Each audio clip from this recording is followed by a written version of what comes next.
Blog. তো আমি মামার বাড়ি এসেছিলাম, তো তোমাদেরকে কিছুদিন ধরেই বলছিলাম আমার দিদির বিয়ে। তো আজকে আমার মনটা খুবই খারাপ, কারণ আমার দিদি বিয়ে করে শ্বশুরবাড়ি আজই চলে গেছে।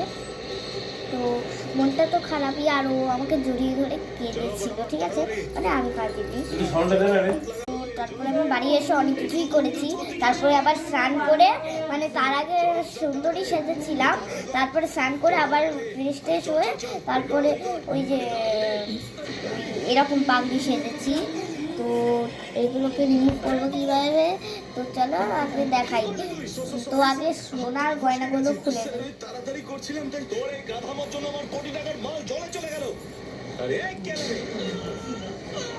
আমি না টিভি দেখতে দেখতে করছি। কি দেখছি বলো তো? সিআইডি। বাকি বাক্সগুলো তুলে নিয়ে এখান থেকে বেরিয়ে যাই। আমি এটাকে খুলে নিয়েছি। চলো তাড়াতাড়ি। তো এবারে আমি আংটিটাকে খুলে নেবো। এবারে এই ক্লিপ দুটো খুলে নেবো। এই ক্লিপগুলোতে না ভীষণ লাগে। এবারে আমি এটাই এখানেও আবার মেরেছি।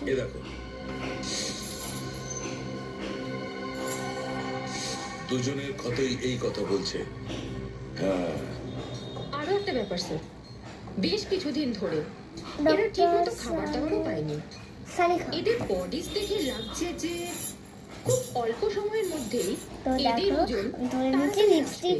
আর তো আমি বিস্কুট খাই, তো ওদের বাড়ি চলে যাবো। তো চুড়ি খুলবো না, চুড়ি পরেই যাই। এদেরকে বেঁধে রাখা হয়েছিল দুজনকে সমুদ্রের মধ্যে।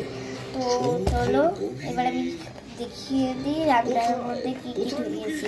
কম্প্যাক্ট, পন্ডস, ফেলেও দিয়েছে। Mat lipstick. হ্যাঁ সচিন, আর আমি যেখানে যাই এই ক্লিপটাকে আমার দারুণ লেগেছে। আচ্ছা ঠিক আছে। তোমার বোন না তোমার দিদি? কি জানতে পেরেছো? স্যার, এরা দুজন সমুদ্রের পাশে গামলাতে থাকে স্যার। আর ওরা কাল রাতে কিছু এমন দেখেছে যেটা বলতেছে। কম্প্যাক্টটা নয় গাড়ি করেছি, কম্প্যাক্টটা তো আর লাগবে না। কালকে রাতে আমরা মাছ ধরার জন্য সমুদ্রের অনেক গভীরে যাই। আমাদের নৌকার ইঞ্জিনটা খারাপ হয়ে যাওয়াতে আমাদের ফিরতে অনেক সময় লেগে যায়। আমি কিছু মুখে দিয়ে চলে যাই।